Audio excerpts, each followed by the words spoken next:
Hello and welcome to पढ़रे। आप सभी का पढ़रे में एक बार फिर से स्वागत है।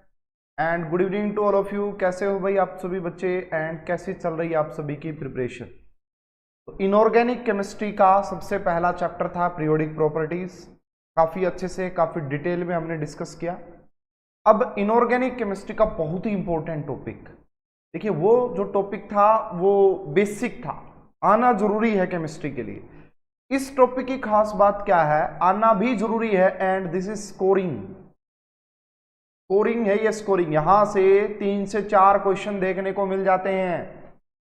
यहां से 3 से 4 क्वेश्चन देखने को मिल जाते हैं किसी भी एंट्रेंस एग्जामिनेशन में। This is very very much important. काफी आसान टॉपिक है। अगर आप इस बढ़िया तरीके से पढ़ेंगे तो बिल्कुल एकदम से समझ में आ जाएगा, कोई भी प्रॉब्लम आपको नहीं होगी। ठीक है, तो हेलो इम्तियाज, विकी, अमन, कोमल, सपना, शीतल, आप सभी को गुड इवनिंग। ठीक है, तो देखिए केमिकल बॉन्डिंग की शुरुआत करेंगे। कुछ बच्चों को डाउट आ रहे थे भाई कुछ क्वेश्चंस में, तो वो मैं लास्ट में लूंगा। अभी टॉपिक शुरुआत कर रहे हैं तो यहाँ पे ठीक नहीं रहेगा, लास्ट में। ठीक है, तो टॉपिक शुरुआत करते हैं। बाकी बच्चे पता नहीं कहाँ पे रह गए हैं, आए नहीं अभी तक। ठीक है, तो नाम इस टॉपिक के नाम में क्या रखा है? नाम में रखा है केमिकल। नाम में क्या रखा है? Chemical and bonding.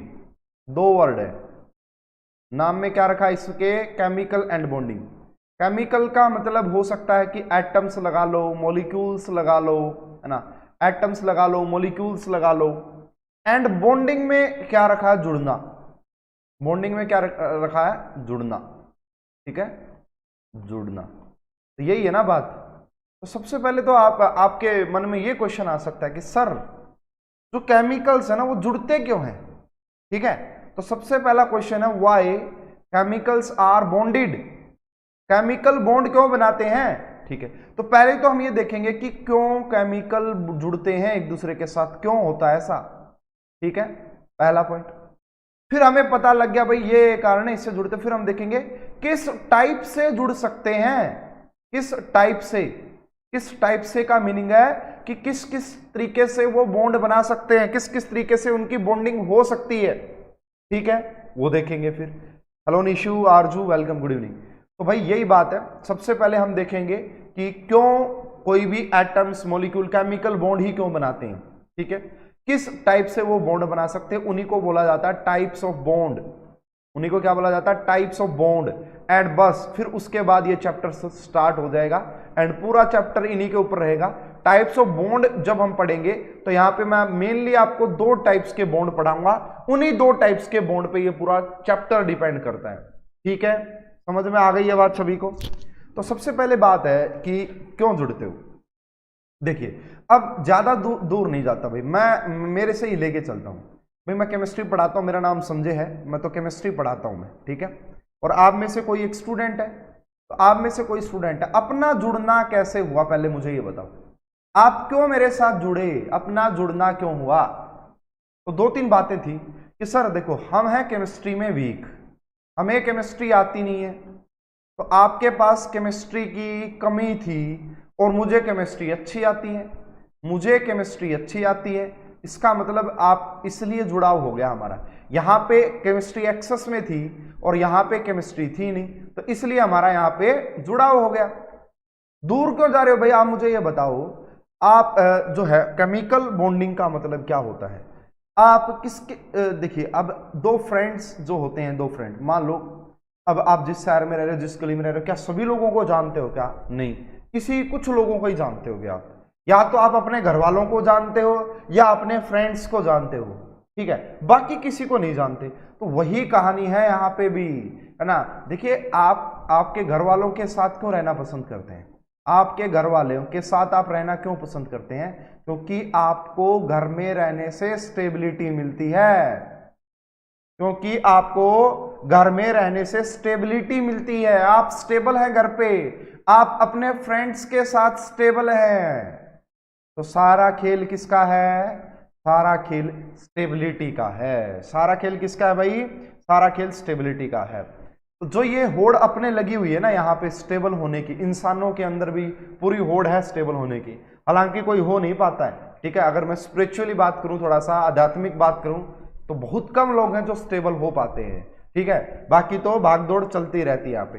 तो सेम कहानी यहाँ पे केमिकल्स के साथ होती है। वो स्टेबलाइज होना चाहते हैं, वो क्या करना चाहते हैं, वो स्टेबल होना चाहते हैं, इसलिए वो क्या कर रहे हैं, इसका होता है।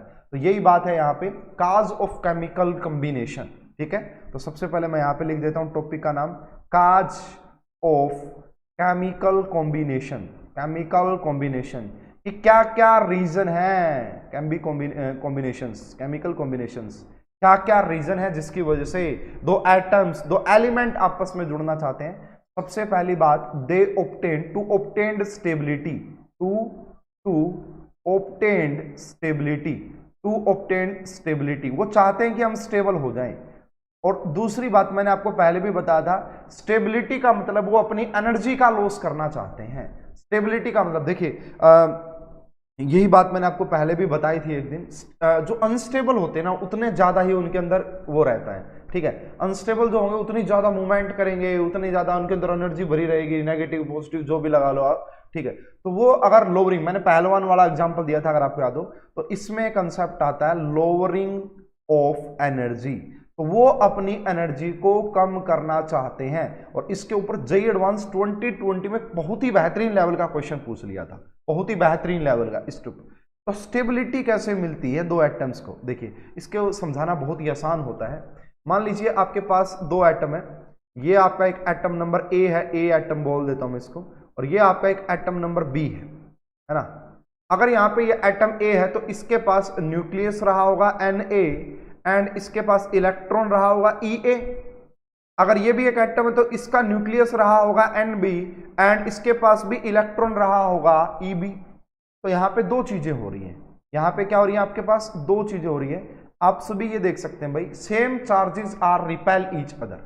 तो यहाँ पे न्यूक्लियस न्यूक्लियस को रिपेल कर रहा है एंड इलेक्ट्रॉन इलेक्ट्रॉन को रिपेल कर रहा है। तो यहाँ पे दो टाइप के फोर्सेस एक साथ काम कर रहे हैं। पहला तो काम यहाँ पे बेसिकली क्या हो रहा है कि Na and Nb, nucleus of A and nucleus of B, and दूसरा electron of A and electron of B, ये दोनों क्या कर रहे हैं, एक दूसरे का रिपल्सन कर रहे हैं। ये एक दूसरे का रिपल्सन कर रहे हैं। क्यों कर रहे हैं, क्योंकि सेम चार्जेस एक दूसरे को रिपेल करते हैं। दूसरा यहाँ पे आप ये भी देख सकते हो कि इसका न्यूक्लियस इसके इलेक्ट्रॉन के साथ अट्रैक्शन रख रहा है ना। तो यहाँ पे मैं बोल सकता हूं कि Na एंड Eb, न्यूक्लियस ए का एंड इलेक्ट्रॉन बी का, दूसरी बात न्यूक्लियस बी का एंड इलेक्ट्रॉन ए का, ये दोनों एक दूसरे को अट्रैक्ट कर रहे हैं, ये दोनों एक दूसरे को अट्रैक्ट कर रहे हैं। तो यहाँ पे दोनों चीजें साइमल्टेनियसली चल रही हैं, यहाँ पे दोनों चीजें साइमल्टेनियसली चल रही हैं। अब देखिए, जब भी दो चार्ज पार्टिकल होते हैं और उनके बीच में कोई डिस्टेंस r होता है तो वहां पे एक एनर्जी भी डेवलप होती है जिसे हम पोटेंशियल एनर्जी बोलते हैं, VBT, वैलेंस बॉन्ड थ्योरी अगर आपने पढ़ी हो। हालांकि ये वीक होता है, इतना डिटेल में कोई नहीं पढ़ाता केमिकल बॉन्डिंग, जितना डिटेल में और जितना मस्त मैं पढ़ाऊंगा मजा आ जाएगा। लेकिन आज आपके कमेंट्स नहीं आ रहे, पता नहीं क्यों। तो potential energy is directly proportional to charge, है ना, is directly proportional to charge Q1 Q2 and inversely proportional to R का स्क्वायर, ये पोटेंशियल एनर्जी होती है। ठीक है, अब क्या भाई, थोड़े दिन पहले जब आपने कोर्स ज्वाइन नहीं किया था, मैं आपको नहीं जानता था, आप मुझे नहीं जानते थे, मेरे लिए आप इनफाइनाइट डिस्टेंस पे बैठे थे, मेरे लिए आप इनफाइनाइट डिस्टेंस पे बैठे थे, तो अपनी कोई फोर्स ऑफ ट्रैक्शन कुछ नहीं था। ठीक है, वही सेम बात यहां पे भी है, वही सेम बात यहां पे भी है कि जब डिस्टेंस इनफाइनाइट हो, जब डिस्टेंस इनफाइनाइट हो तो वहां पे पोटेंशियल एनर्जी मान लेंगे कि उनके बीच में कोई है ही नहीं एनर्जी, उनके बीच में कुछ भी एनर्जी नहीं है। बट जैसे ही आपकी रेडियस कम होने लगेगी, इनफाइनाइट से कम अप्रोच करने लगोगे, जब आप एक दूसरे को अप्रोच करने लगोगे, अट्रैक्शन होगी और अट्रैक्शन से एनर्जी रिलीज होगी, यानी कि पोटेंशियल एनर्जी क्या करने लग जाएगी, डिक्रीज करने लग जाएगी। पोटेंशियल एनर्जी क्या करने लग जाएगी, डिक्रीज। देखिए, मैं आपको यह समझा रहा हूं, अंदर की बात बता रहा हूं। बिल्कुल, दो एटम एक दूसरे के साथ जुड़ते क्यों हैं, तो मैंने बताया कि वो स्टेबिलिटी चाहते हैं। स्टेबिलिटी कैसे मिलेगी, वो अपनी एनर्जी को कम करना चाहते हैं। एनर्जी कम क्यों होगी, तो मैंने बताया कि एक एटम के अंदर न्यूक्लियस भी होता है, इलेक्ट्रॉन भी होता है, तो न्यूक्लियस न्यूक्लियस रिपेल करेंगे, बट इलेक्ट्रॉन न्यूक्लियस और इलेक्ट्रॉन तो अट्रैक्ट कर रहे हैं। तो जैसे वो दोनों एक दूसरे को अट्रैक्ट करेंगे वो क्या करें, स्टेबलाइज होंगे और स्टेबलाइजेशन से एनर्जी रिलीज होगी। ठीक है, फिर मैंने कहा भाई जब वो इनफाइनाइट डिस्टेंस पे है तो देखो आप मैथमेटिक्स के जो बच्चे उनको काफी अच्छे से पता होगा, किसी के भी नीचे अगर इनफाइनाइट आ जाए वो जीरो होता है, तो यहाँ पे पोटेंशियल एनर्जी जीरो है। अब जैसे ही आप डिस्टेंस कम करेंगे उनके बीच का, distance is inversely proportional, potential energy क्या करेगी, देखो पोटेंशियल एनर्जी रिलीज होना स्टार्ट होगी, बाहर निकलना स्टार्ट होगी। ठीक है, इसको वीबीटी की हेल्प से एक्सप्लेन किया जाता है। ठीक है, इसका एक डायग्राम होता है, जेईई एडवांस में क्वेश्चन पूछा था भाई इस बार, बहुत बढ़िया। तो इसका एक डायग्राम होता है, समझो, एंड यहीं से आपको बॉन्ड लेंथ का भी आइडिया हो जाएगा कि व्हाट इज बॉन्ड लेंथ, ये बॉन्ड लेंथ का क्या कंसेप्ट होता है। तो ये एक डायग्राम बनाया जाता है। ठीक है, ये एक डायग्राम यहाँ पे बनाया गया है, इसमें पोटेंशियल एनर्जी दिखाई गई है, यहाँ पे पोटेंशियल एनर्जी, एंड यहाँ पे रेडियस दिखाई गई है, इस पे रेडियस दिखाई गई है। तो देखिए जब क्या होता है, यहाँ पे इनफाइनाइट मान लेता हूं मैं, जब radius r is equal to infinite हो तो जो पोटेंशियल, यहाँ पे पोटेंशियल एनर्जी क्या जीरो है यहाँ पे, तो जब वो इनफाइनाइट पे, तो हम मान के चल रहे हैं कि यहाँ पे जब ये इनफाइनाइट पे होगा तो इसकी पोटेंशियल एनर्जी को हम जीरो लगभग क्या मान के चल रहे हैं कि है ही नहीं। अब जैसे जैसे यहाँ पे देखो आप यहाँ पे जीरो लिख रहा हूँ, हाँ ठीक है, ऊपर की तरफ, तो ऊपर की तरफ इसको नियर अबाउट जीरो ही मान रहे हैं। अब जैसे जैसे आप अप्रोच करते जा रहे हो, देखो जैसे जैसे आप डिस्टेंस कम करते जा रहे हो वैसे वैसे आपकी एनर्जी डिक्रीज कर रही है, वैसे वैसे आपकी एनर्जी डिक्रीज कर रही है, और फिर एक ऐसा टाइम भी आएगा कि आपकी पोटेंशियल एनर्जी इंक्रीज करना लग जाएगी। ये ग्राफ आपने शायद देखा होगा भाई, ये ग्राफ शायद आपने देखा होगा। तो यहाँ से देखिए, इसको समझिए कि यहाँ पे क्या था, जब आपका रेडियस इनफाइनाइट था तो potential energy near about zero थी। जैसे जैसे आपने रेडियस कम की तो देखो रेडियस कम करने से पोटेंशियल एनर्जी क्या हो रही है, डिक्रीज हो रही है, यानी कि बाहर रिलीज हो रही है। ये रहा। अब एक ऐसा टाइम आ गया यहाँ पे, ये टाइम लगा लो, इसके बाद ये एक ऐसा टाइम है, ये एक ऐसा टाइम है, इसके बाद आपकी जो पोटेंशियल एनर्जी वो इंक्रीज होना स्टार्ट होगी। अब इस डिस्टेंस को, ये जो यहां से लेके और यहां तक का जो ये डिस्टेंस होता है, इसी डिस्टेंस को आर नोट बोला जाता है, इसी डिस्टेंस को आर नोट बोला जाता है, जिसे हम बॉन्ड लेंथ बोलते हैं। क्या बोलते हैं, bond length. This is the minimum distance, this is the minimum distance between two atoms, और सभी की अलग अलग होती है। देखिए मैं इसको समझाऊंगा, अभी एक बार जल्दबाजी नहीं करनी, मैं इसको समझाऊंगा कि ये बॉन्ड लेंथ क्या होती है। और ये जो एनर्जी आई है ना, कौन से वाली एनर्जी भाई, यहाँ पे ये जो एनर्जी है यहां से यहां तक की, ये बॉन्ड एनर्जी कहलाती है। क्या कहलाती है, ये बॉन्ड एनर्जी। तो देखिए ऐसा हो क्यों रहा है, देखिए जब ये पास, देखो दूर थे पहले, बिल्कुल दूर थे, पास आए पास आए पास आए पास आई, एनर्जी इतने पास आ गए। देखो ये पास आने से एनर्जी रिलीज क्यों हो रही है, क्योंकि यहाँ पे जो न्यूक्लियस और इलेक्ट्रॉन का अट्रैक्शन वो फेवर कर रहा था, वो फेवर कर रहा था। अब ये एक डिस्टेंस ऐसा आ जाएगा, अगर आप, पहली बात तो उससे पास उनको लेके जाया ही नहीं जा सकता। क्यों, अगर मान लो भाई एक यहां देखो, यहां से यहां तक आ गए, ठीक है, इस डिस्टेंस पे क्या हो गया कि भाई आपका जो है, जो अट्रैक्शन वाला फोर्स था वो काम करना बंद कर गया। तो यहाँ पे क्या हुआ, न्यूक्लियस, अगर आप इससे पास लेके गए तो वहां पे न्यूक्लियस और न्यूक्लियस एंड इलेक्ट्रॉन और इलेक्ट्रॉन के बीच में रिपल्सन स्टार्ट हो जाएगी। तो ये वो मिनिमम डिस्टेंस है, इससे पास आप दो एटम्स को लेके ही नहीं जा सकते।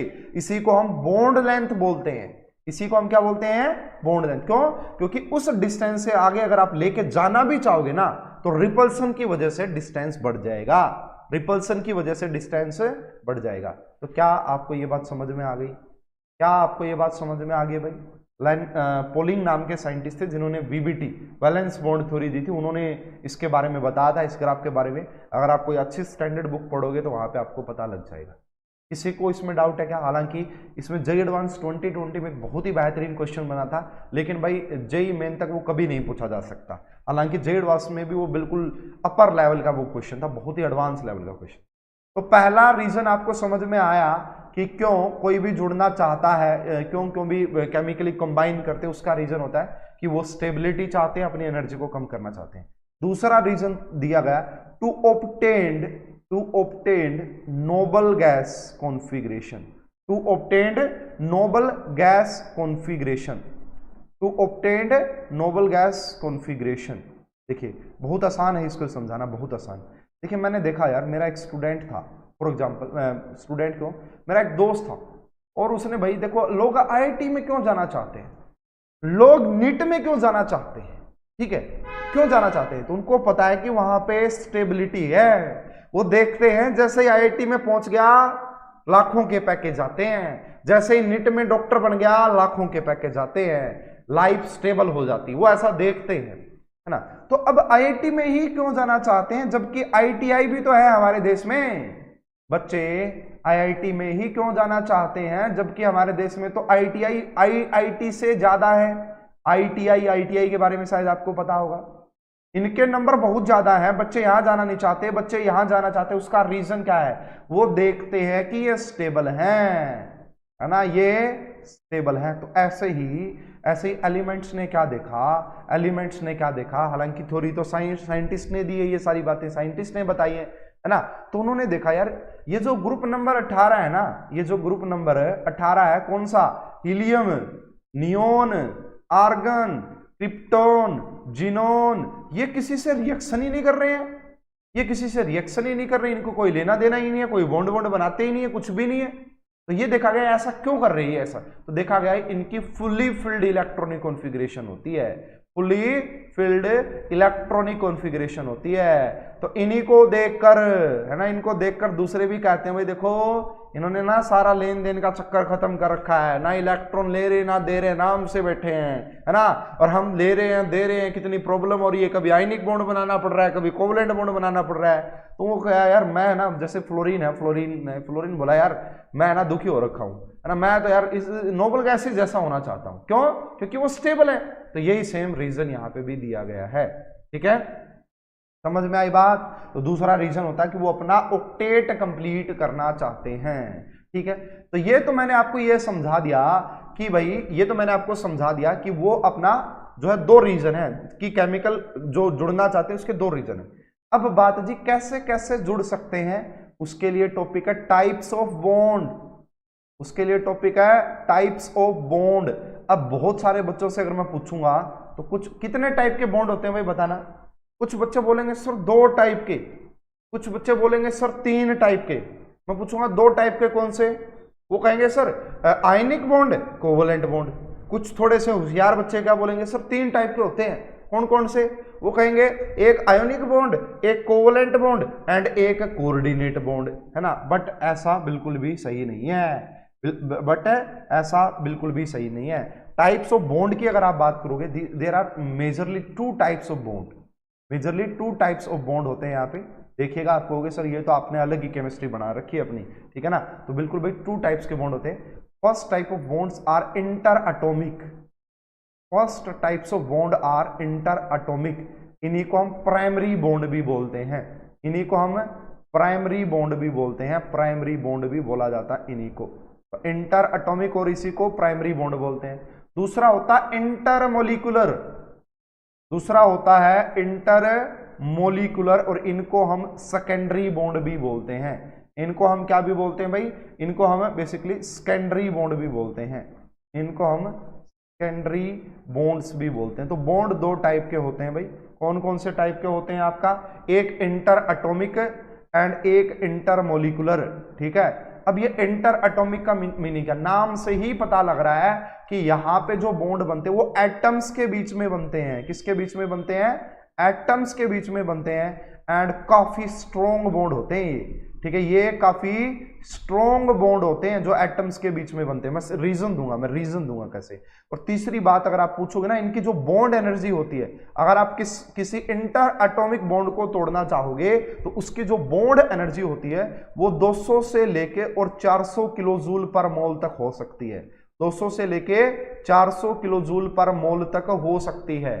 तो इंटर एटॉमिक बॉन्ड्स जो होते हैं वो एटम्स के बीच में बनते हैं, काफी स्ट्रॉन्ग होते हैं एंड आपका बॉन्ड एनर्जी देखो। अब मुझे ये बात बताओ भाई, एक तो है भाई एक आप हो और एक आपका बेस्ट फ्रेंड है।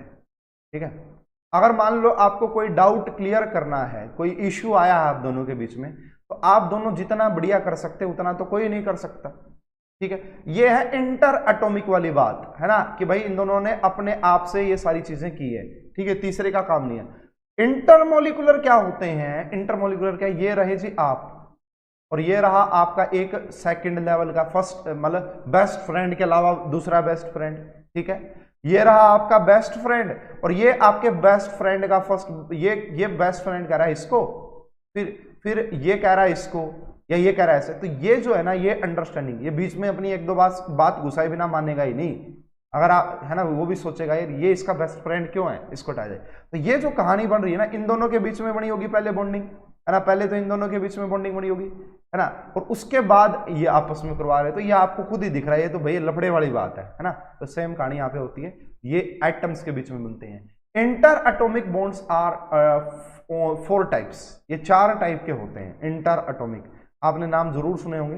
सबसे पहला होता है आपका कोवलेंट बॉन्ड। तो कोवलेंट बॉन्ड जो होता है ना, वो इंटर एटॉमिक होता है। आयोनिक बॉन्ड नाम जरूर सुना होगा, आयोनिक बॉन्ड भी इंटर एटॉमिक होता है। तीसरा बेसिकली जो होता है वो मेटालिक बॉन्ड होता है, मेटालिक बॉन्ड। एंड फोर्थ जो होता है वो कोऑर्डिनेट बॉन्ड होता है, फोर्थ जो होता है वो कोऑर्डिनेट बॉन्ड होता है। इस चैप्टर में मेनली इन दोनों की बात करनी, और सबसे ज्यादा बात इसकी होती है इस पूरे चैप्टर में, सबसे ज्यादा बात इसकी होती है इस पूरे चैप्टर में, कोवलेंट बॉन्ड की। आयनिक बॉन्ड तो 1 या 2 क्लास में खत्म हो जाता है ये रहा, ठीक है। इंटरमोलिकुलर की बात करोगे तो क्या है, ये मॉलिक्यूल्स के बीच में बनते हैं। अगर आप इंटरमोलिकुलर की बात करोगे तो ये मॉलिक्यूल्स के बीच में बनते हैं, ठीक है। ये वीक होते हैं, वीक फोर्स ऑफ ट्रैक्शन होती है, वीक फोर्स ऑफ ट्रैक्शन। इनकी जो बॉन्ड एनर्जी होती है वो 2 से लेकर 40 किलो जूल पर मोल तक की होती है, बस 2 से लेकर 40 किलो जूल पर मोल तक, ठीक है। काफी वीक होते हैं ये। मेजरली 2 टाइप के आपने नाम सुने होंगे, अगर सुना हो तो। पहली जो टाइप होती है वो होती है वांडरवाल फोर्स ऑफ ट्रैक्शन, पहली जो टाइप होती है वो होती है van der Waal force of traction, van der Waal force of traction. ये है ना, आपके ये भी 4-5 टाइप के होते हैं वांडरवाल फोर्स।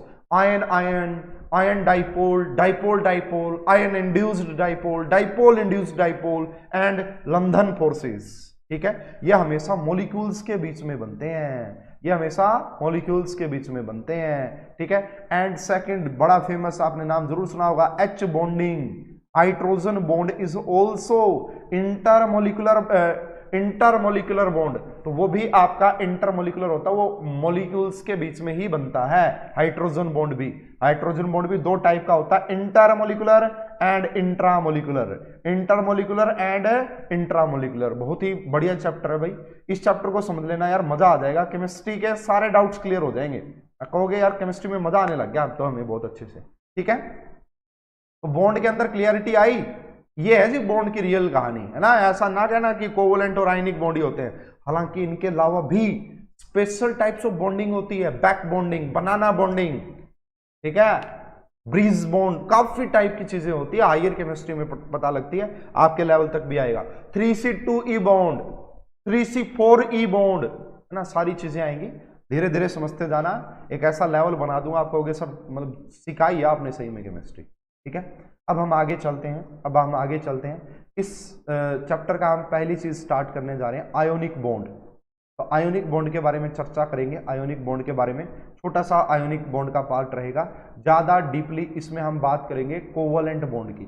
आयोनिक बॉन्ड, ठीक है जी, क्या आयोनिक बॉन्ड, इसी का जो दूसरा नाम होता है इसे हम इलेक्ट्रोवैलेंट बॉन्ड के नाम से भी जानते हैं, इसी को हम दूसरा इलेक्ट्रोवैलेंट बॉन्ड के नाम से भी जानते हैं। आयोनिक बॉन्ड और दूसरा इलेक्ट्रोवैलेंट बॉन्ड के नाम से भी जाना जाता है।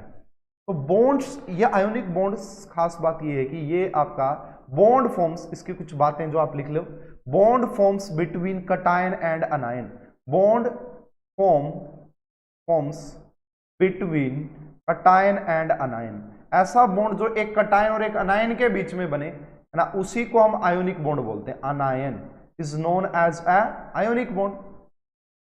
यहां पे अब ये बॉन्ड बनाते क्योंकि and it's also complete octet, भाई कटायन और अनायन के बीच में तो बनेगा, किस वजह से बनेगा, to complete its octet, to complete its octet, octet को कंप्लीट करने के लिए। खास बात क्या होती है यहां पे, कंप्लीट ट्रांसफर ऑफ इलेक्ट्रॉन होता है।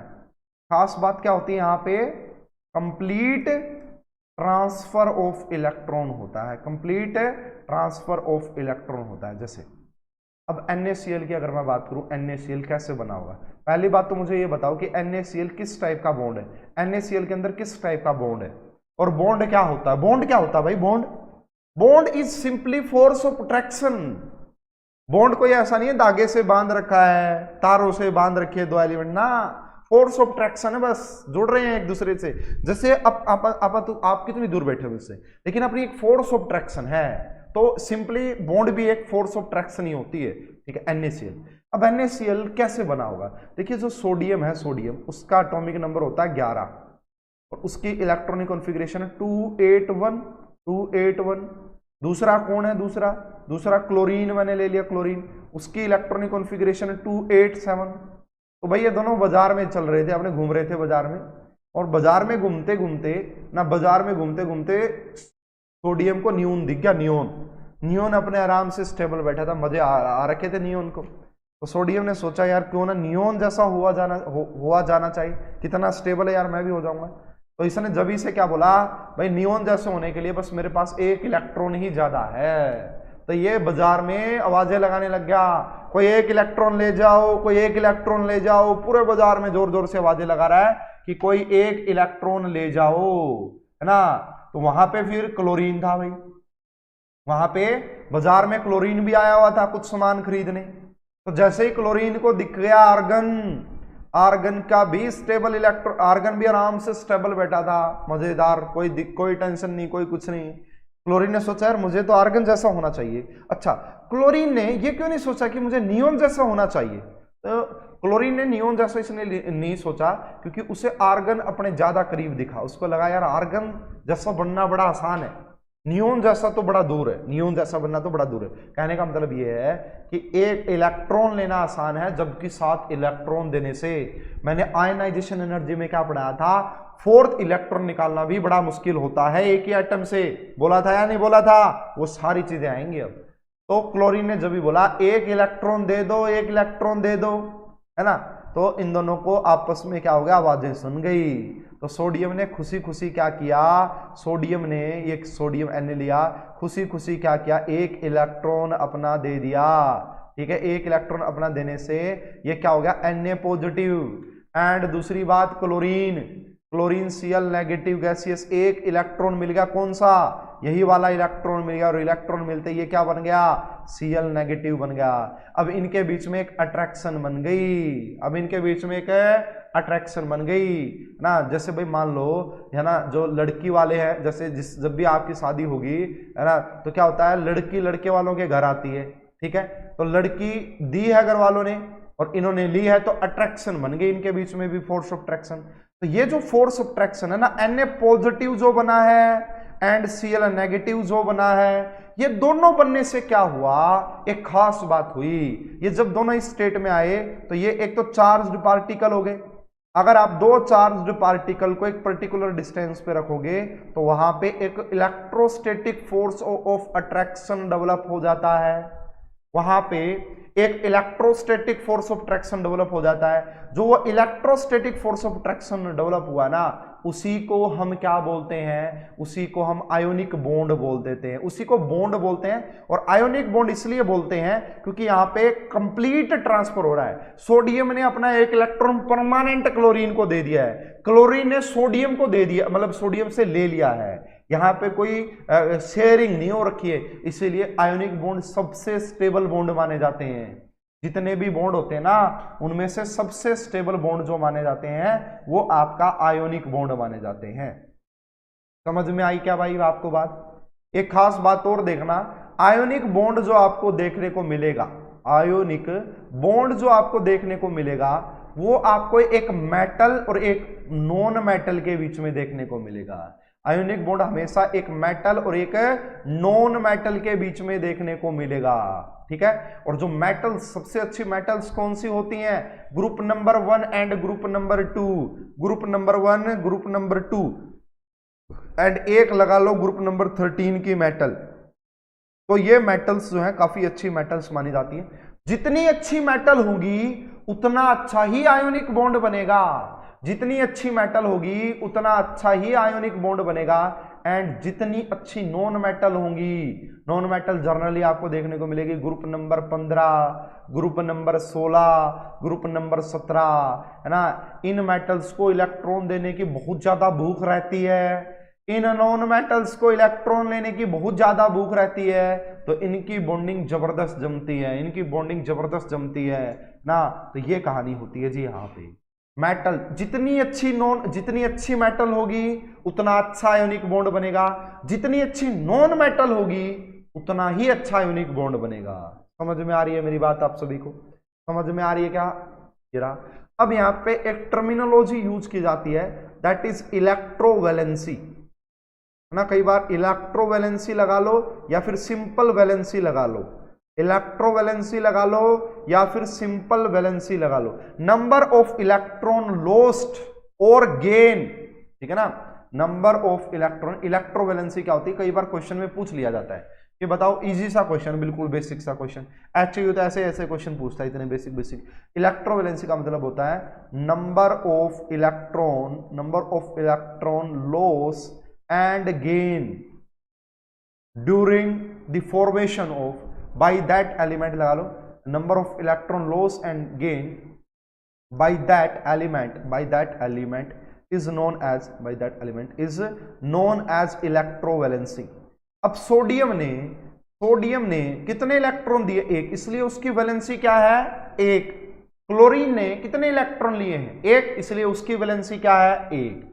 वैलेंसी ये होती है, ठीक है, वैलेंसी ये होती है इस प्रकार से।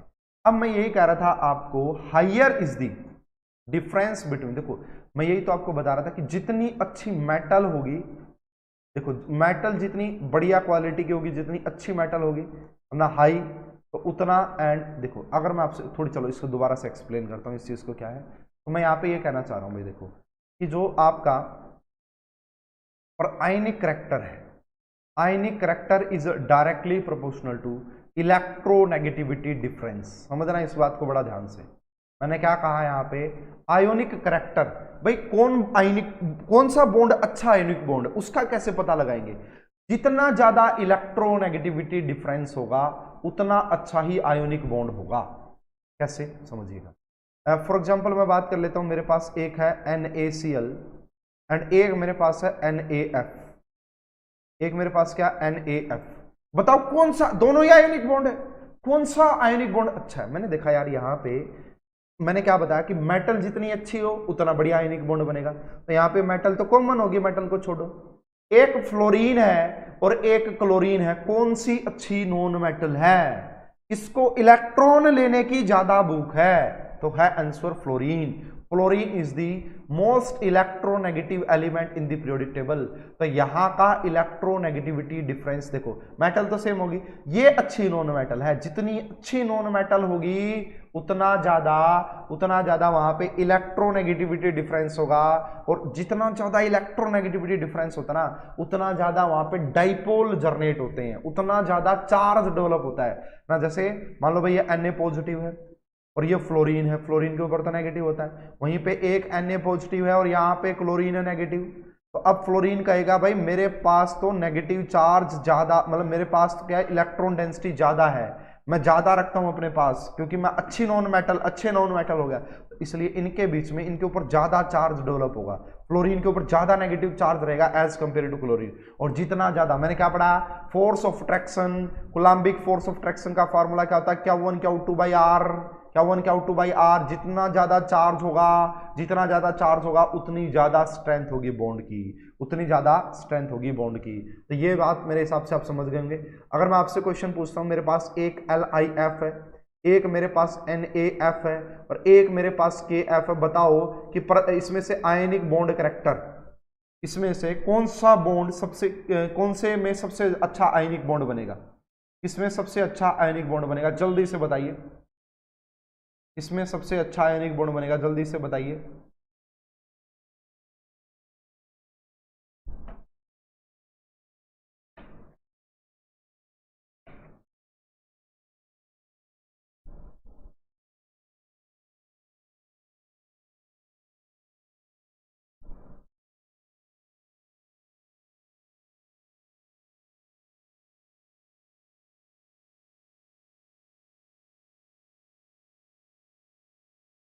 देखो सीधी सी बात है, अब यहाँ पे कौन कॉमन हो रहा है, नॉन मेटल, तो क्या देख लो, मेटल, सबसे अच्छी मेटल कौन सी है, के एफ, ना ना ना ना ना, LiF वाले सभी रोंगे भाई, अरे LiF वाले, अरे सबसे अच्छी मेटल कौन सी है, सबसे अच्छी मेटल है के, पोटासियम, इसलिए सबसे बढ़िया आयनिक बॉन्ड किसका होता है, KF का, सबसे बढ़िया आयनिक बॉन्ड किसका होता है, KF का होता है, most ionic, because Na is best metal and non metal is good, ना ना ना ना ना, सभी रहोगे भाई, अरे क्या है, समझ क्यों नहीं पा रहे मेरी बात को, फ्लोरीन तो सेम हो गया, फ्लोरीन को तो देखना ही नहीं, अब इफेक्ट जो डाल रहा है वो मेटल, डाउन द ग्रुप जाने से मेटालिक कैरेक्टर इंक्रीज करता है, तो सबसे अच्छी मेटल कौन है इनमें से, पोटासियम, जितनी अच्छी मेटल होगी उतना अच्छा आयोनिक बॉन्ड बनेगा, इसमें कहां कंफ्यूजन आ रही है भाई, मुझे ये बताओ, इसको कैसे गलत कर रहे हो, इसको तो गलत नहीं करना चाहिए। अब हम बात करते हैं next, energy term used in ionic bond, energy term used in ionic bond, ionic bond के अंदर कौन कौन सी एनर्जी टर्म यूज हो रही है, आयोनिक बॉन्ड के अंदर कौन कौन सी एनर्जी टर्म यूज हो रही है, आयोनिक बॉन्ड के अंदर कौन कौन सी एनर्जी टर्म यूज हो रही है, तो सबसे पहले जो एनर्जी यूज हो रही है, जो मैंने आपको पढ़ा, आयनाइजेशन एनर्जी, आयनाइजेशन एनर्जी, अरे सर ये कहां यूज हो रही है, अरे भाई कटायन ऐसे थोड़ी नहीं बनता है, कटायन बनने के लिए क्या चाहिए, कटायन बनने के लिए तो एनर्जी देनी पड़ती है, ऐसे ही कोई नहीं, क्लियर दैट बाय मिस्टेक, कोई बात नहीं है, अभी देखो आज जो बात मैं बोल रहा हूं ना, 3-4 दिन के बाद वो गलत भी होगी, ये बात नोट कर लेना, फिर मैं बताऊंगा कि क्वेश्चन एग्जामिनर किस हिसाब से क्वेश्चन पूछेगा, और आपको आज मैंने जो बोला है ना कि ये चीज ऐसे है, वो 2 दिन बाद वैसी नहीं रहेगी, कोई भी चीज परमानेंट नहीं है, तो सबसे पहले जो एनर्जी रिलेटेड टर्म यूज की जाती है आयनिक बॉन्ड में, दैट इज आयनाइजेशन एनर्जी, कैसे, this is use for metals, जो मेटल आप यूज कर रहे हो एक आयनिक बॉन्ड के बनाने के दौरान, उसके अंदर होती, कैसे, जो भी कोई मेटल होती है, गैसियस मेटल, उससे आप जब इलेक्ट्रॉन निकालोगे तो आपको एक एनर्जी देनी पड़ती है, and that energy is ionisation energy, that energy is ionisation energy, तो ये M gaseous plus ionisation energy, ये M पॉजिटिव गैसियस हो गया, ये M पॉजिटिव गैसियस हो गया, तो यहां पे आयनाइजेशन एनर्जी एब्जॉर्ब होती है, यहां पे आयनाइजेशन एनर्जी एब्जॉर्ब होती है, ठीक है। अब मुझे ये बताओ दैट बिकॉज ऑफ एक्सेप्शन, वो बात की चीजें होंगी, अभी इसके ऊपर फोकस करो पूरा, तो फर्स्ट एनर्जी रिलेटेड टर्म मैंने आपको बताया, एंड ये जो है यहाँ पे ये एनर्जी जो है एब्जॉर्ब होती है, एब्जॉर्ब हमें देनी पड़ती है बाहर से, तो ये अलग है। Second energy related term that is used is electron affinity, electron affinity, electron affinity किसके लिए बढ़ाई थी मैंने, नॉन मेटल्स के लिए, क्यों, क्योंकि भाई जो नॉन मेटल जब वो एक इलेक्ट्रॉन लेगी तो वहां पे एक एनर्जी रिलीज होगी, मान लो ये X गैसियस कोई एक नॉन मेटल है, इसने जैसे इलेक्ट्रॉन को लिया होगा तो ये X नेगेटिव गैसियस बन गया होगा, इस दौरान एक अमाउंट ऑफ एनर्जी रिलीज हुई होगी, and that energy is electron affinity, that energy is electron affinity, ठीक है। और ये वाली जो एनर्जी है ये रिलीज होती है, ये वाली जो एनर्जी है वो रिलीज होती है, बाहर निकलती है, ठीक है। थर्ड इज यहाँ पे जो तीसरी एनर्जी होती है, देखिए आयोनिक बॉन्ड जब बनते हैं ना तो वहां पे लैटिस की फॉर्मेशन होती है, जब आयोनिक बॉन्ड बनते हैं तो वहां पे लैटिस की फॉर्मेशन होती है।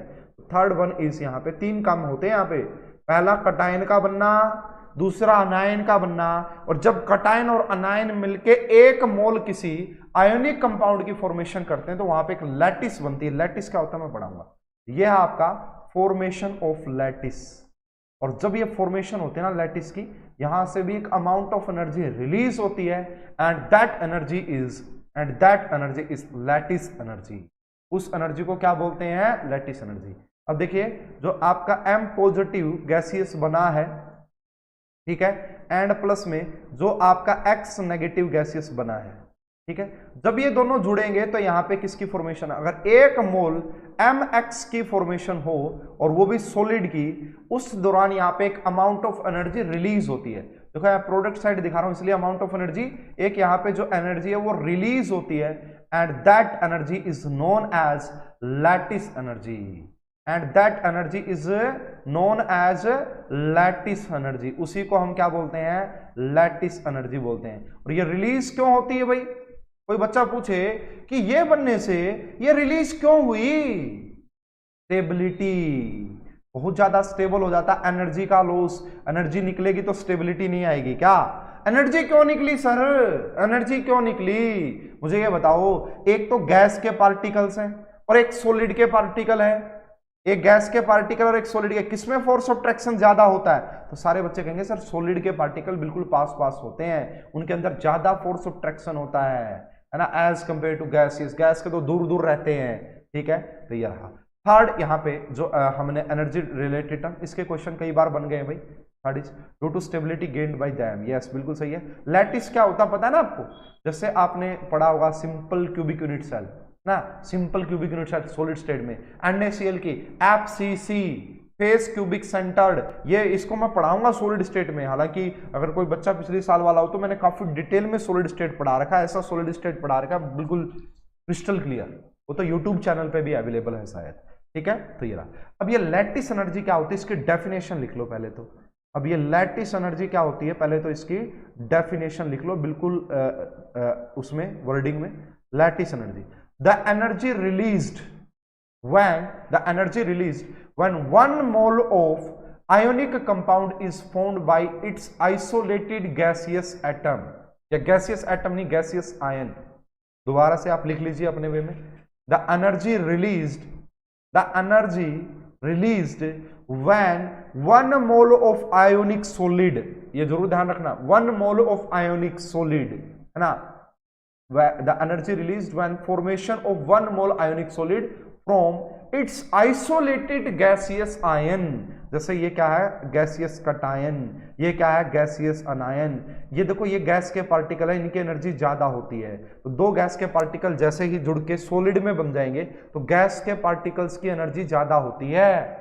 गैस के पार्टिकल्स की मूवमेंट देखते हो आप कितनी ज्यादा होती है, जैसे ही उनको आप रोक दोगे एनर्जी रिलीज होगी, एनर्जी रिलीज होगी, और वो जो एनर्जी रिलीज हुई है उसी को लैटिस एनर्जी बोला जाता है, उसी को लैटिस एनर्जी बोला जाता है। देखिए समझ में आई।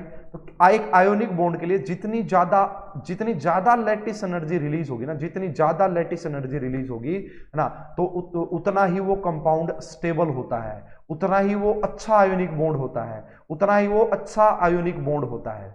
मेरी बात समझ में आ गई क्या, ये लैटिस एनर्जी क्या होती है, मेरी बात समझ में आ गई, किसी को भी डाउट है। अब देखिए अगर मैं बात करूं in the term of energies favourable condition for ionic bond, in term of energy favourable condition, in term of energy favourable condition for ionic bond, favourable condition for ionic bond. Ionic bond के लिए favourable condition क्या होती है, देखिए सीधी सी बात है यार, हम चाहेंगे कि आयनाइजेशन एनर्जी कम हो, बिल्कुल मिनिमम हो, कि हमें इलेक्ट्रॉन निकालने के टाइम हमें देनी एनर्जी सबसे कम पड़े। जितनी ज्यादा एनर्जी निकलेगी उतनी ज्यादा स्टेबिलिटी मिलेगी, जितनी ज्यादा एनर्जी निकलेगी उतनी ज्यादा स्टेबिलिटी होगी। तो आयनाइजेशन एनर्जी तो हमें देनी पड़ती है, इसलिए इसको मिनिमम रखना हमेशा, इसलिए इसको मिनिमम रखना। और ये मिनिमम होने के लिए होती है जो सबसे अच्छी मेटल होती हैं, डाउन द ग्रुप जाने से आयनाइजेशन एनर्जी डिक्रीज करती है, ठीक है ना, वो सबसे कम होती है, इसीलिए सबसे अच्छा आयनिक बॉन्ड बनाते हैं, आराम से थोड़ी सी एनर्जी मिलती है इलेक्ट्रॉन निकाल देंगे। तो ये मिनिमम होनी चाहिए, ये मिनिमम होनी चाहिए ना। Second is electron affinity, electron affinity maximum होनी चाहिए। भाई एक इलेक्ट्रॉन लेते ही बहुत ज्यादा एनर्जी रिलीज हो, क्योंकि हमारा टारगेट है और एनर्जी का रिलीज होना, तो इलेक्ट्रॉन एफिनिटी मैक्सिमम हो। And third one is lattice energy, तो किसी अच्छे बॉन्ड के लिए, किसी अच्छे आयनिक बॉन्ड के लिए फेवरेबल कंडीशन है कि सबसे उसकी आयनाइजेशन, वहां पे जो मेटल यूज, ऐसी मेटल यूज करना जिसकी आयनाइजेशन एनर्जी सबसे कम हो। उसके बाद ऐसी नॉन मेटल यूज करना जिसकी इलेक्ट्रॉन एफिनिटी सबसे ज्यादा हो, और ऐसी चीज यूज करना जिसकी लैटिस एनर्जी मैक्सिमम, क्योंकि जितनी ज्यादा लैटिस एनर्जी रिलीज होगी उतना ज्यादा ही। तो अब देखिए ये जो लैटिस एनर्जी, इसको डिटरमाइन कैसे किया जाता है, how to determine lattice energy, how to determine lattice energy, how to determine LE, lattice energy को हम कैसे निकालते हैं एक्सपेरिमेंटली। देखिए ये सेम टॉपिक आपका दो जगह और आएगा, दो जगह। ये सेम जो अभी मैं आज बता रहा हूं ये दो जगह आएगा, आज ही बता देता हूं लगे आज, ताकि आपको चीजें समझ में आ जाए। देखिए लैटिस एनर्जी, ये एक टॉपिक आएगा थर्मोकेमिस्ट्री में, थर्मोडायनेमिक्स या थर्मोकेमिस्ट्री जो भी लगाओ आप, थर्मोडायनेमिक्स लिख देता हूं। थर्मोडायनेमिक्स में भी आएगा ये लैटिस एनर्जी निकालना, एंड एक और टॉपिक में आएगा ये, है ना, लैटिस एनर्जी निकालना। थर्मोडायनेमिक्स में तो पक्का ही आएगा, एक जगह और आता है, ये कहां पे आता है मुझे ध्यान नहीं। अच्छा रिपीट करना है, देखिए रिपीट कर देता हूं। देखो हम क्या चाहते हैं, देखो मैं समझा देता हूं भाई, एक एग्जांपल लेके मैं अच्छे से समझा देता हूं।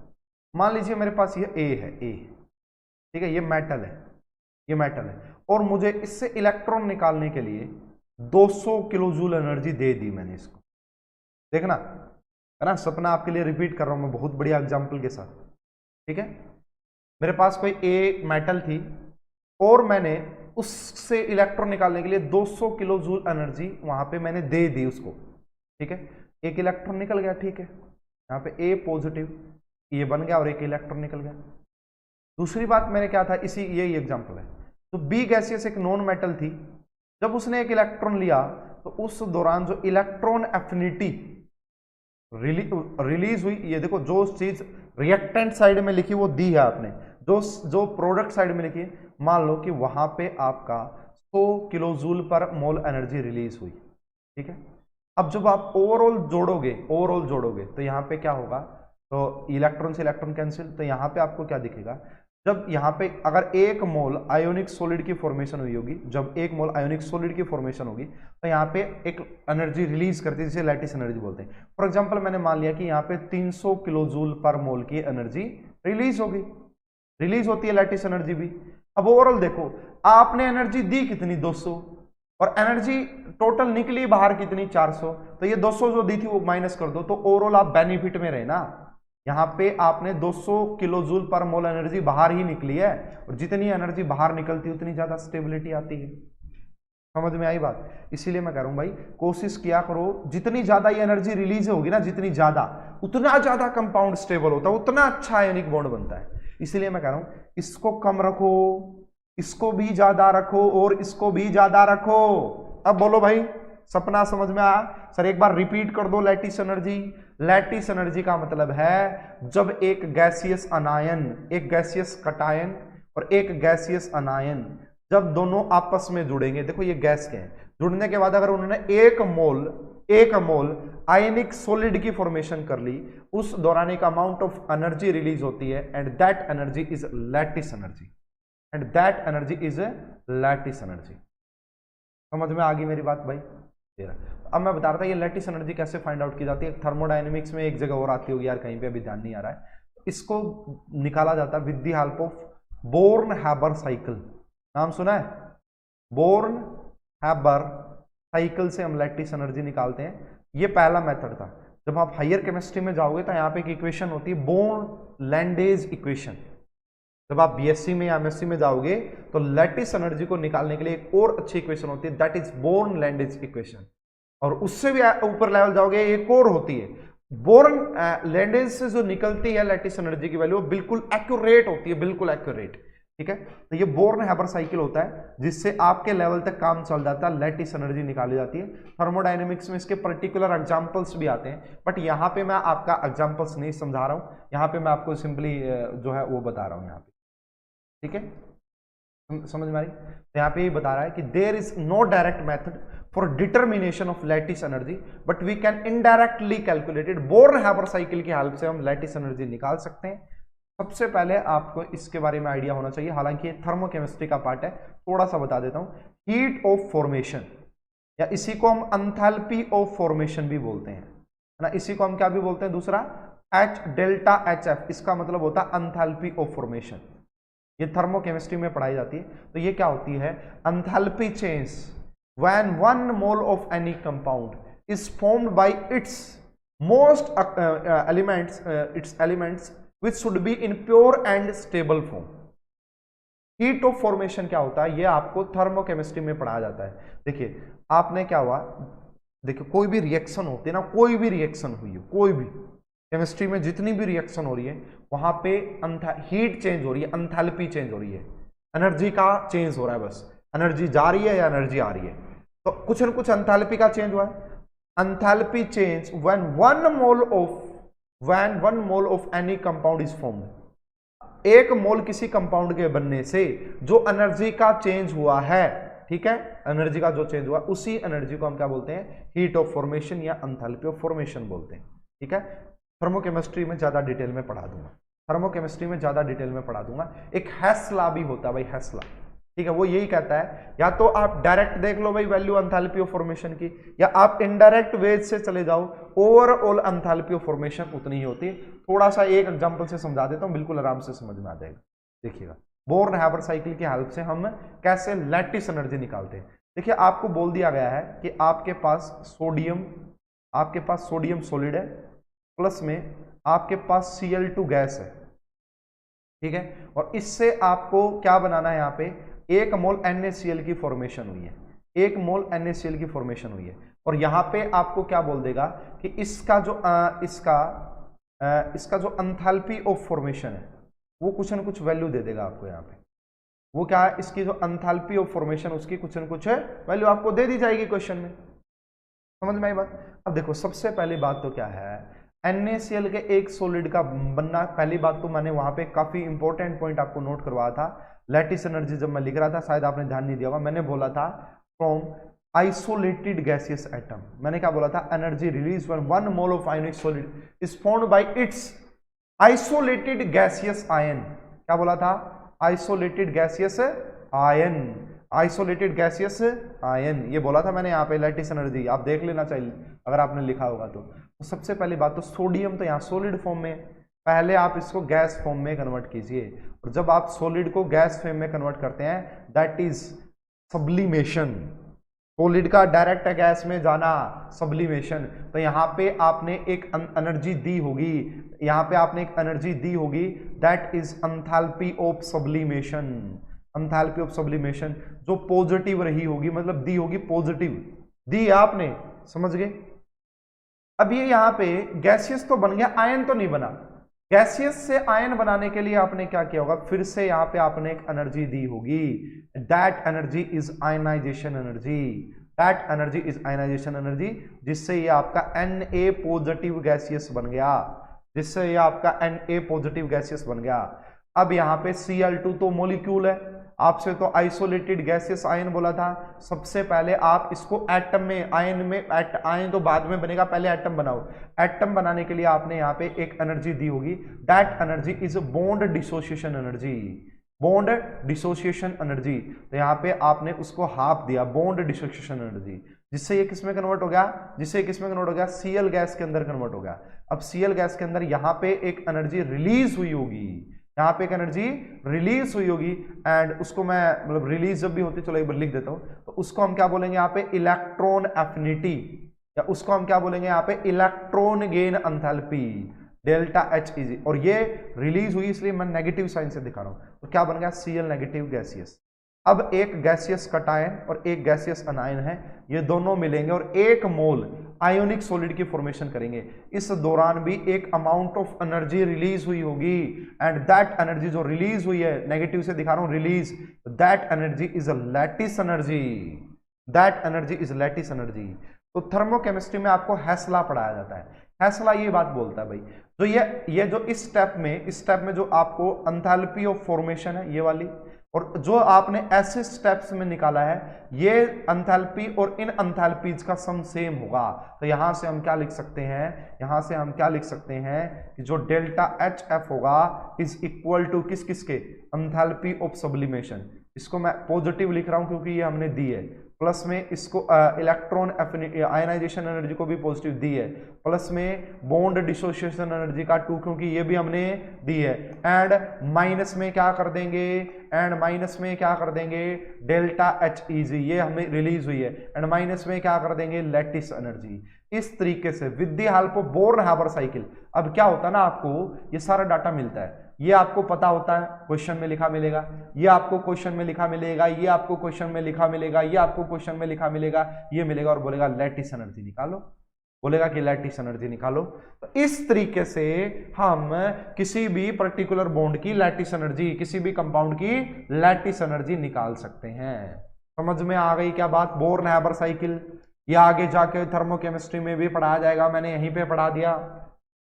मैं बिल्कुल डिटेल में टाइम लगाऊंगा भाई इन 2 चैप्टर्स पे, है ना। और आपका भी रिस्पॉन्स पता लग जाएगा, आप भी कहोगे सर मजा आने लग गया मतलब केमिस्ट्री में, तो मतलब इस तरीके से चीजें समझ में आ रही है। ठीक है, अब हम बात करते हैं भाई फैक्टर्स अफेक्टिंग। एग्जाम में जो क्वेश्चन आता है ना, आपके एग्जाम में क्वेश्चन वो बनेगा यहां से, जो इस वाले पार्ट से। अब मैं बात करता हूं यहां पे factors, factors affecting, factors affecting lattice energy. भाई क्या क्या फैक्टर है जो लैटिस एनर्जी को अफेक्ट करते हैं? फैक्टर्स अफेक्टिंग, यहां से क्वेश्चन आता है। This is important, this is important, यहां से क्वेश्चन आता है। First factor is charge on ions, first factor is charge on ions. पहला फैक्टर क्या है? आयंस के ऊपर चार्ज। तो यहां से देखिएगा भाई, lattice energy is directly proportional to charge on ions, is directly proportional to charge on ions. जितने ज्यादा चार्ज रहा होगा, जितना ज्यादा चार्ज होगा उतनी ज्यादा लैटिस एनर्जी होती है, उतनी ज्यादा लैटिस एनर्जी होती है। And second factor is size of ions, size of ions. देखिए लैटिस एनर्जी को अगर आप लिंक करना चाहते हैं ना, लैटिस एनर्जी को अगर आप लिंक करना चाहते हैं, देखो हो क्या रहा है कि एक कटायन और हो क्या रहा है कि एक अनायन, ये दोनों आपस में एक किसी पर्टिकुलर डिस्टेंस आर पे हैं ना, और जब ये है तो इनके दौरान एक एनर्जी रिलीज होती है। वो एनर्जी किसके ऊपर डिपेंड कर रही है? इनडायरेक्टली वो जो एनर्जी है वो क्या है? वो बेसिकली यही तो है ना, Q1 Q2 and divide by R square. तो देखो यहां से आप देख सकते हैं ये जो फोर्स ऑफ ट्रैक्शन है ये किस किसके डायरेक्टली प्रोपोर्शनल है? चार्ज के, और किसके इनवर्सली प्रोपोर्शनल? इसके। तो यहां से आप दूसरी बात बोल सकते हो कि lattice energy is inversely proportional to, lattice energy is inversely proportional to size of ions, is inversely proportional to size of ions. बोलो भाई समझ में आया क्या? बोलो भाई समझ में आया क्या?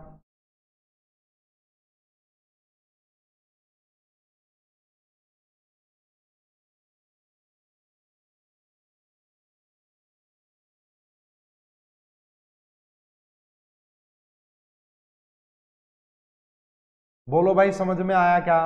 जल्दी से बताओ।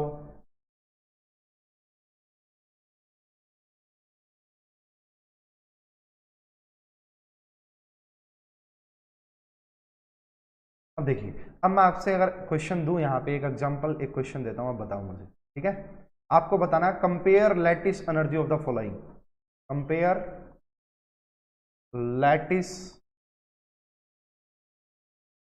Energy of the following, compare lattice energy of the following. Repeat, repeat, Imtiaz करे रिपीट करो। रिपीट क्या करना है इम्तियाज इसमें? ये तो देखो, ये बेसिकली क्या होता है ना, जितनी ज्यादा इनके बीच में फोर्स ऑफ ट्रैक्शन बनेगी उतनी ज्यादा ही तो एनर्जी रिलीज होगी ना भाई। जितनी ज्यादा फोर्स ऑफ ट्रैक्शन बनेगी उतनी ज्यादा ही एनर्जी रिलीज होगी। तो इनडायरेक्टली फोर्स ऑफ ट्रैक्शन को हम लैटिस एनर्जी से लिख सकते हैं।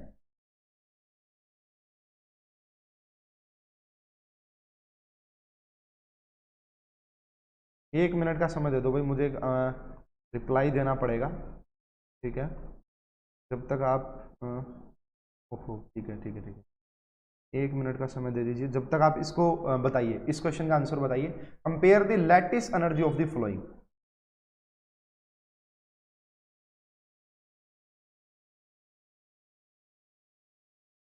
बताओ भाई, पहला क्वेश्चन ये रहा, दूसरा क्वेश्चन ये रहा,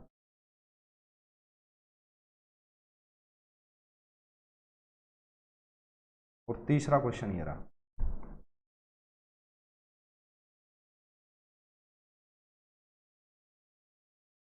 ये 3 क्वेश्चन फटाफट से बता दीजिए, ये इन 3 क्वेश्चंस का आंसर आप फटाफट से बता दीजिए।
देखिए भाई सबसे पहला जो LIF is more, RBF is more, and देखो देखो बड़ा आसान है यार, आप थोड़े से कंफ्यूज बताने क्यों हो जाते हैं, बड़ा आसान है। पहली बात तो ये बोली गई कि चार्ज, एंड चार्ज देखो चार्ज मेजर फैक्टर भी होता है भाई, ये भी ध्यान रखना, चार्ज इज मेजर फैक्टर, तो आप बिल्कुल लिख सकते हैं charge is major factor, charge is major factor. देखो सबसे पहले आप ये देखो चार्ज, आपने देखा यहाँ पे कि charge negative negative negative negative, charge same है। फ्लोरीन को तो हटा ही दो, फ्लोरीन तो कॉमन है, फ्लोरीन तो कोई इफेक्ट डालेगा ही नहीं, फ्लोरीन तो कोई इफेक्ट डालेगा ही नहीं। फिर आपने देखा इनके ऊपर कटायन के ऊपर चार्ज देखो पॉजिटिव, यहाँ पे भी पॉजिटिव, यहाँ पे भी पॉजिटिव, तो चार्ज तो सेम है, चार्ज तो सेम है। अगर चार्ज सेम है तो साइज देखो, डाउन द ग्रुप जाने से साइज बढ़ता है, साइज बढ़ेगा तो लैटिस एनर्जी कम होगी। This is the correct order, this is the correct order. किसी को भी कोई डाउट है क्या, किसी को भी कोई डाउट है क्या इसमें? तो ये देखो कितना आसान है, ये देखो कितना आसान है, समझ रहे हो ना मेरी बात को? तो बहुत आसान है चीजें, तो बहुत आसान है चीजें, तो अगर समझो इसमें अगर आप बात करोगे, इसमें आपने देखा कटायन तो सेम ही हो गया, सारे अनायन के ऊपर चार्ज एक जैसा है, सबसे छोटा साइज F का, इसलिए सबसे ज्यादा लैटिस एनर्जी भी इसकी होगी, सबसे ज्यादा लैटिस एनर्जी भी इसकी होगी। दूसरा आपने देखा ये Na पॉजिटिव, ये Mg2 पॉजिटिव, एंड ये आपका Al, ठीक है ना, ये Al। तो देखो चार्ज आपने देखा इस बार पॉजिटिव, 2 पॉजिटिव, 3 पॉजिटिव, चार्ज बढ़ रहा है, चार्ज बढ़ रहा है। उसके बाद यहां से भी देखा आपने 1 नेगेटिव, यहां पे 2 नेगेटिव और यहां पे 3 नेगेटिव। लेफ्ट टू राइट जाने से मतलब चार्ज बढ़ रहा है, चार्ज भी बढ़ रहा है और साइज भी कम हो रहा है। Mg2 पॉजिटिव का साइज छोटा होता है Na पॉजिटिव से, Al3 पॉजिटिव का साइज, तो ये करेक्ट ऑर्डर आ जाएगा, ये करेक्ट ऑर्डर आ जाएगा। होप कि आपको समझ में आ गया होगा, बाकी का डिस्कशन हम करेंगे नेक्स्ट क्लास में। तो ये थी जी हमारी पीरियोडिक केमिकल बॉन्डिंग की पहली क्लास। होप कि आपको जबरदस्त समझ में आए होगी चीजें जो मैंने आपको पढ़ाई है, और अभी तो टाइम लगेगा, और जब मैं केमिकल बॉन्डिंग खत्म कर चुका होऊंगा तो आपको लगेगा सर केमिस्ट्री बहुत आसान हो गई है, बहुत, क्योंकि ये 2 टॉपिक और एक एटॉमिक स्ट्रक्चर, 3 लगा लो बस, ये 3 topic, periodic properties, chemical bonding and आपका एटॉमिक स्ट्रक्चर। जिस बच्चे को ये 3 टॉपिक इस लेवल के आने लगे, जिस लेवल के मैं करवा रहा हूँ, फिर वो कहता है कि सर बस अब केमिस्ट्री को हवा में चलाएंगे, ठीक है, एंड ऑर्गेनिक केमिस्ट्री की GOC, बस ऑर्गेनिक केमिस्ट्री की GOC, ठीक है। चलिए भाई बाकी का डिस्कशन हम करेंगे नेक्स्ट क्लास में, ठीक है। पढ़ते रहिए भाई, ऐसे ही मेहनत करते रहिए।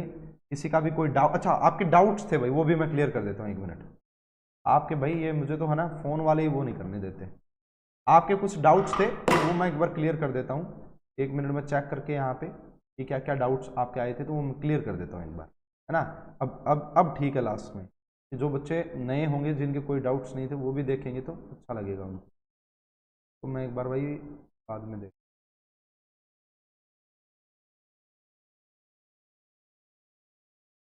डाउट्स आपके जो आए थे वो मैं चेक करता हूँ। एक तो भाई ये डाउट आ रहा था आपको, इतना आसान सा क्वेश्चन पता नहीं आप कैसे गलत कर पाते हैं। ये किसी बच्चे ने मुझसे एक डाउट पूछा था, ये क्वेश्चन है, क्वेश्चन नंबर कोई 13 है। इलेक्ट्रॉनिक कॉन्फ़िगरेशन दे रखी 4 एलिमेंट ABC की। ए एलिमेंट है आपका 1s2, 2s2 एंड 2p6, ठीक है। बी एलिमेंट है आपका वो क्या है 1s2, 2s2 एंड 2p4, ठीक है। सी एलिमेंट है आपका 1s2, 2s2, 2p6 and 3s1, and D element है आपका 1s2, 2s2 एंड 2p5। आपसे पूछा गया था increasing tendency of electron gain enthalpy, increasing tendency to gain electron. Sir आपको भेजा था, प्लीज वो करवा दो। यही है क्या आपका जो डाउट है? एप ब्लॉक वाला भी बताऊंगा भाई, दोनों बता दूंगा। ये क्वेश्चन इतना आसान है, मतलब देखो सबसे पहली बात तो ये है, अभी भी अगर आपको लगे कि कंफ्यूजन बढ़ रहे हैं तो इस तरीके से आ जाया करो। ये है जी फ्लोरीन, ये कौन है? फ्लोरीन। ये कौन है? ऑक्सीजन। ये कौन है? ये कौन है? सोडियम। और ये कौन है? नियोन। आपको एक बात पहले ही बताई गई है, नोबल गैसेस जो होती हैं उनकी इलेक्ट्रॉन गेन एंथैल्पी सबसे कम, या तो 0 या फिर वो उनको मतलब वहां पे एब्जॉर्ब रिलीज होने के बजाय एब्जॉर्ब हो जाती है। तो ए सबसे कम लिख दोगे, ए सबसे कम। इन दोनों में से ऑक्सीजन और फ्लोरीन में से किसकी ज्यादा होती है? डी। डी। अब कंफ्यूजन है बी और सी में। अरे भाई ये देखो सोडियम मेटल है, मेटल की इलेक्ट्रॉन एफिनिटी कम होगी श्योरली, ये आएगा इस क्वेश्चन का करेक्ट आंसर। अरे यार ये देखो ना आप, नॉन मेटल है, ये मेटल है, ये है इसका जो आपके बुक के हिसाब से जो आंसर वो ये है, इसका ए है ए। बताओ इसमें क्या डाउट है भाई, बताओ इसमें क्या डाउट है। एक बच्चा देखो कि ऐसे हो रहा है, एक बच्चा पूछ रहा है मुझसे कि इनर ट्रांजिशन एलिमेंट क्या होते हैं, इनर ट्रांजिशन एलिमेंट क्या होते हैं और कितने होते हैं, है ना। इनर ट्रांजिशन एलिमेंट क्या होते हैं और कितने होते हैं, एक बच्चा पूछ रहा है। तो एफ ब्लॉक एलिमेंट्स को इनर ट्रांजिशन एलिमेंट बोला जाता है। तो अब वो कह रहा है बच्चा मुझे कि सर इनर ट्रांजिशन एलिमेंट 30 होते हैं। भाई आपके फिर कंसेप्ट वीक रह गए।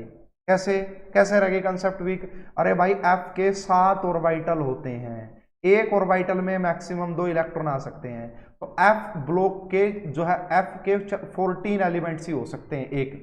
तो 14 होते हैं लेंथेनाइड सीरीज के, 14 होते हैं एक्टेनाइड सीरीज के। अब वो बच्चा मुझे क्या भेज रहा है यहाँ पे, अब अरे भाई ना आपका, हाँ ये ठीक है, निशु का भी ठीक था रिया। अब वो बच्चा मुझे क्या भेज रहा है कि सर देखो ये La से स्टार्ट होता है जिसका एटॉमिक नंबर होता है 57 और ये जाता है आपका कहां तक, 71 तक। ये तो आपने ही बताया था। तो ये तो 15 एलिमेंट बैठ रहे हैं भाई। जो ये इसमें लेंथेनम जो होता है, this is not F block elements. Imtiaz आप जाके कॉन्फ़िगरेशन चेक करना लेंथेनम की, this is D block elements. D block element होता है lanthanum. Actinium and lanthanum, these are D block elements, not F block elements.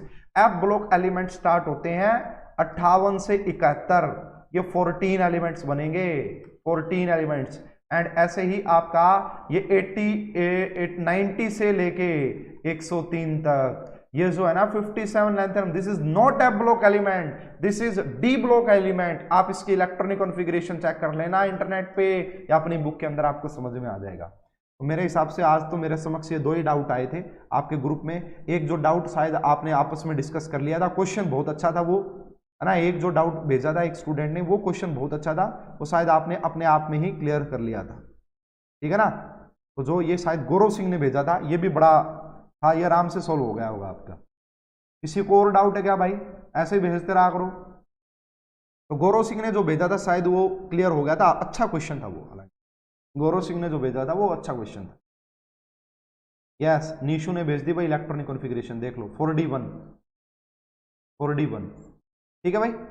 चलिए आप सभी को मेरी तरफ से गुड इवनिंग और मिलते हैं कल की क्लास में। और सैटरडे को टेस्ट है भाई, पीरियोडिक प्रॉपर्टीज, अपनी प्रिपरेशन जोरों पे रखें, ठीक है। और साथ में ये चीज़ें भी रेगुलर क्लियर करते रहें, पढ़ते रहें। जो बच्चे मुझे नहीं दिखते हैं क्लास में रेगुलर, उनके ऊपर एक्शन लिया जाएगा, उनके पेरेंट्स को बताया जाएगा, ठीक है। और सबसे बड़ी नुकसान आप खुद का करोगे अगर क्लास में नहीं आओगे, इंटरेक्ट नहीं करोगे, ठीक है। चलिए तो अब इस क्लास को यहीं पे करते हैं समाप्त।